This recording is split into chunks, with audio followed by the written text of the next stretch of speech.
Le taxi jaune de Robert De Niro dans Taxi Driver, une image inoubliable de l'histoire du cinéma qui marqua l'avènement de Martin Scorsese, que la Cinémathèque française honore aujourd'hui à travers une grande exposition qui lui est consacrée. Martin Scorsese est l'un des cinéastes les plus admirés, adulés, commentés, et sa filmographie étincelante le montre, de Mean Streets au tonitruant Loup de Wall Street, en passant par Raging Bull, Les Affranchis et Casino. Martin Scorsese est aussi le défricheur de films, le cinéphile compulsif qui, à travers sa Film Foundation, restaure des œuvres que l'on croyait perdues à jamais. Nous vous proposons donc une plongée dans l'œuvre scorsésienne en compagnie de Mathieu Orléans et du maître en personne.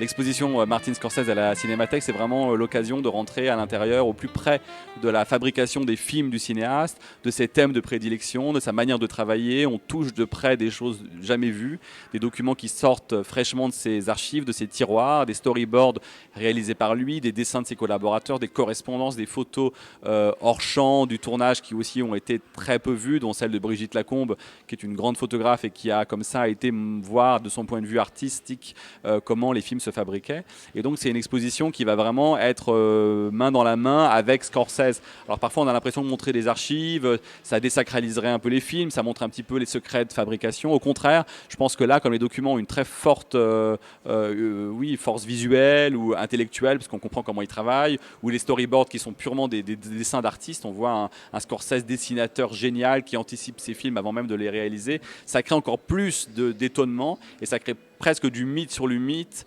une nouvelle forme de sacralité apparaît. Et ces documents qui sont comme des reliques créent la fascination. C'est vraiment l'expo qui permet d'être au plus proche de ce cinéaste si culte ici en France.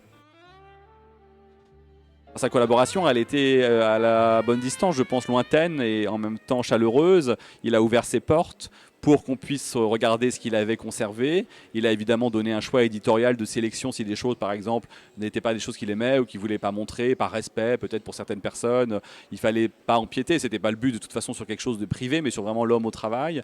Et donc ça a été la chose décisive. On ne peut pas faire une exposition sur Scorsese sans avoir l'aval de Scorsese et sans lui. Donc ça pouvait ne se faire qu'avec lui. Et on a convaincu que c'était quelque chose qu'il devait faire avec nous. Ensuite, il nous a laissé faire. Il faut dire qu'il est très occupé. Il fait une série en même temps, 2 films, des documentaires. Donc il est vraiment dans une suractivité. C'est un cinéaste qui est loin d'être un cinéaste retraité, mais qui est en ébullition permanente et en redéfinition perpétuelle de son travail. Et donc l'exposition s'est vraiment faite par nous, avec sa bénédiction, avec son accord et avec sa confiance. This is the first time I've seen it. I was unable to go to Berlin, and this has been a very lucky coincidence to be able to take the time now to be in Paris and then go to Lyon. And so for me, I didn't expect the scale of it, and to see so many personal items. I wondered where they were, you know. But see so many personal items of mine and my mother and father and my friends, it's somewhat overwhelming.